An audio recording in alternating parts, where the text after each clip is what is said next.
ಬಡವರು ಮಕ್ಕಳನ್ನ ಪ್ರತಿಭಾನ್ವಿತರನ್ನ ನನ್ನ KPCCಯ ದಣಿ, ನನ್ನ ನಾಯಕ, ನನ್ನ ಲೀಡರ್ DK ಸಾಹೇಬರು ಇವತ್ತು ಈ ಕಾರ್ಯಕ್ರಮಕ್ಕೆ ಮೋಟಿವೇಶನ್ ಸ್ಪೀಚ್ ಮಾಡುವ ಅಂತ ಕರೆದಿದ್ರು.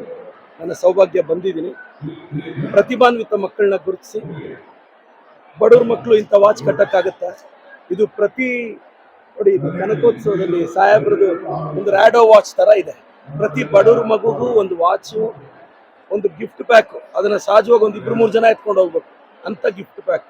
ಇದು ಬಡವ್ರ ಮಕ್ಕಳನ್ನ ಬೆಳೆಸಬೇಕು ಅಂತ ನಮ್ಮ ಸಾಹೇಬ್ರಿಗೆ ಅವ್ರ ಮನಸ್ಸಲ್ಲಿ ಇರೋದ್ರಿಂದನೇ ಇದು ಮಾಡ್ತಿದ್ದಾರೆ. ಇದೊಂದು ಸ್ಫೂರ್ತಿ. ನಮಗೆ ಮೊನ್ನೆ CLP ಸಭೆಯಲ್ಲೂ ಹೇಳಿದ್ರು, ನೀವು ಇದನ್ನ ನೋಡ್ಕೊಂಡ್ ಬಂದು ನಿಮ್ಮ ತಾಲೂಕುಗಳಲ್ಲೂ ನೀವು ಮಾಡಬೇಕು ಅಂತ. ನಮ್ಮ ಗ್ಯಾರಂಟಿಗಳನ್ನ ಮನೆ ಮನೆಗೆ ತಲುಪಿಸೋದಕ್ಕೆ ಮತ್ತೆ ಬಡವ್ರ ಮಕ್ಕಳನ್ನ ಮುಖ್ಯವಾಹಿನಿಗೆ ತರೋದಕ್ಕೆ ಇದು ಅನುಕೂಲ ಆಗುತ್ತೆ. ಸರ್, ಈಗ CJ ರವಿ ಅವರ ಆತ್ಮಹತ್ಯೆ IT ಅವರ ಒಂದು ಕಿರುಕುಳ ಕಾರಣ ಸರ್, ನಾನು ಮೊನ್ನೆ ನಿಮಗೆ ಹೇಳಿದೆ, 1 ಲಕ್ಷ 2 ಲಕ್ಷ ತಿಂಗಳಿಗೆ 5-6 ಸಾವಿರ ದುಡಿಯೋರ್ಗೆ IT ED ಬಗ್ಗೆ ಗೊತ್ತಿಲ್ಲ, GST ಬಗ್ಗೆ ಗೊತ್ತಿಲ್ಲ. ನಾನು ಸಿಂಪಲ್ ಆಗಿ ಮತ್ತೆ ಹೇಳಕ್ ಬಯಸ್ತೀನಿ, ನಾವೆಲ್ಲರೂ ಗಿಲ್ಲಿ 50 ಲಕ್ಷ ಗೆದ್ವಿ ಅಂತ ನೀವೆಲ್ಲರೂ ಇದ್ದೀರಾ. ಆದ್ರೆ ಗಿಲ್ಲಿಗೆ ಕಲ್ಲರ್ಸ್ ಇಂದ ಸಿಗೋದೆ 33 ಲಕ್ಷ, ಅಲ್ಲೇ 17 ಲಕ್ಷ ಟ್ಯಾಕ್ಸ್ ಹೋಗುತ್ತೆ sir. 30% income tax, 4% cess, 18% GST ತೆಗೆದ್ರೆ ಗಿಲ್ಲಿಗೆ ಒಂದು 20-22 ಲಕ್ಷ ಸಿಗ್ಬೋದೇನೋ ಫೈನಲಿ. ಇನ್ ಯಾವ 50 ಲಕ್ಷ ಸರ್ ಘನಕಾರ್ಯಕ್ಕೆ? ಇದು ನಿಮಗೆ ಜನಕ್ಕೆ ಅರ್ಥ ಆಗ್ಲಿ ಅನ್ನೋ ಭಾಷೆಯಲ್ಲಿ ಹೇಳ್ತಾ ಇದ್ದೀನಿ. ಇವತ್ತು ಮೋರ್ ದೆನ್ 50% ಟ್ಯಾಕ್ಸ್ಗಳಿಗೆ ಹೋಗುತ್ತೆ. ನಾವು ದುಡಿಯೋದೇನು ಬೆಳೆಯೋದೇನು. ಇವತ್ತು ರಾಯ್ ಅವರು, ಕನ್ನಡದವರು, ಗನ್ ತಗೊಂಡೊಬ್ಬ ವ್ಯಕ್ತಿ ಶೂಟ್ ಮಾಡ್ಕೊಂತಾರೆ ಅಂದ್ರೆ ಇವ್ರು ಯಾವ ರೀತಿ ಟಾರ್ಚರ್ ಕೊಟ್ಟಿರ್ಬೇಕು ಅಂದ್ರೆ, ನನಗಿರೋ ಮಾಹಿತಿ, ಕೇರಳಗೆ BJPಯವರು ದುಡ್ಡು ಕೇಳಿದ್ರಂತೆ, ಇವ್ರು ಕೊಟ್ಟಿಲ್ಲ. ಆ ಕಾರಣಕ್ಕೆ ಏನೋ ರೈಡ್ ಆಗಿದೆ. ಸೊ ಅದೇನಾಯ್ತೇನೋ ಗೊತ್ತಿಲ್ಲ. ನೀವು ಇನ್ನೊಂದು ಗೊತ್ತಿರ್ಬೇಕು, ಶೂಟ್ ಮಾಡ್ಕೊಂಡ್ರ ಶೂಟ್ ಮಾಡಿದ್ರ ನಾವ್ ಯಾರಾದ್ರೂ ನೋಡಿದೀವ? ಅವರೇ ಶೂಟ್ ಮಾಡ್ಕೊಂಡ್ರ ಇಲ್ಲ ಶೂಟ್ ಮಾಡಿದ್ರ? ನನಗಿರೋ ಪ್ರಾಥಮಿಕ ಮಾಹಿತಿ, ಎಲ್ರು ಮಾತಾಡ್ತಿರೋದು ಏನೋ BJPಯವರು ಎಲೆಕ್ಷನ್ಗೆ ಕಾಸು ಕೇಳಿದ್ರಂತೆ 106 ಕೋಟಿ, ಅದನ್ನ ಅವ್ರು ಕೊಟ್ಟಿಲ್ಲ. ಆ ಕಾರಣಕ್ಕೆ ಟಾರ್ಗೆಟ್ ಮಾಡಿದ್ದಾರೆ ಅಂತ. ಈ ಭ್ರಷ್ಟ BJP, ಈ ಅಸಮರ್ಥ BJP, ದೇಶನ ಲೂಟಿ ಮಾಡ್ತಾ ಇರೋ BJP, ಇಂಥ BJPಯವರಿಂದ ನಮ್ಮ ದೇಶ ಅಭಿವೃದ್ಧಿ ಆಗುತ್ತಾ? ಆಗಲ್ಲ.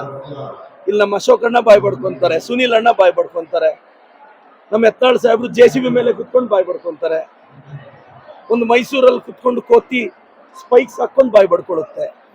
ಇವ್ರಿಗೆಲ್ಲ ದೇಶದಲ್ಲಿ ಏನ್ ನಡೀತಿದೆ ಇದ್ರ ಬಗ್ಗೆ ಯಾವನ್ನಾದ್ರೂ ಮಾತಾಡಕ್ ಕೇಳಿ, ಮಾತಾಡಲ್ಲ.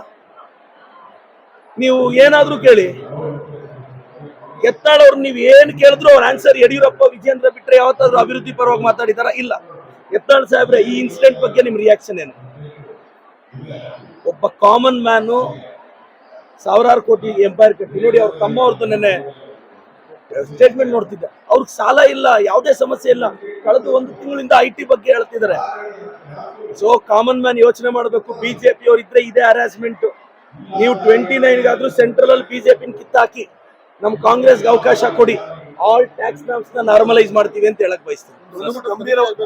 ಸರ್, ಒಂದು ಗಂಭೀರವಾದ ಹೇಳಿದ್ರಿ ಸರ್, ಶೂಟ್ ಮಾಡ್ಕೊಂಡ್ರ ಮಾಡಿದ್ರ ಸರ್, ಈಗ ಮಾಡಿದೀರಾ, ಯಾರು ಮಾಡಿದ್ದು ಅನ್ನೋದು ಸರ್. ಈಗ ವೆರಿ ಸಿಂಪಲ್, ಒಳಗಡೆ ನಾವ್ ಯಾರು ಇಲ್ಲ, CC ಕ್ಯಾಮ್ರಾ ಫುಟೇಜ್ ಇಲ್ಲ ಅಲ್ವಾ? ಈಗ ಅವರು ಒಳಗಡೆ ಇದ್ದವ್ರು ಹೇಳಿದ್ರೆ ಅಷ್ಟೇ ತಾನೆ. ಈಗ ಮರ್ಡರ್ ಆದಾಗ 100 ಜನ 100 ಹೇಳ್ತಾರೆ.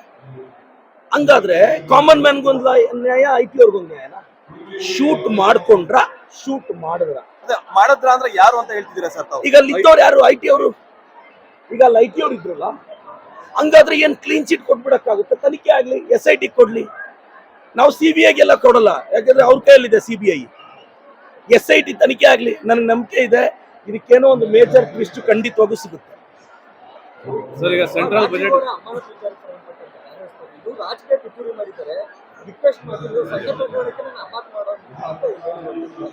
ನೋಡಿ, ರಾಜೀವ್ ಗೌಡ್ರು ಅವ್ರು ಮಾಡಿರೋ ಆ ಕೃತ್ಯ ತಪ್ಪು.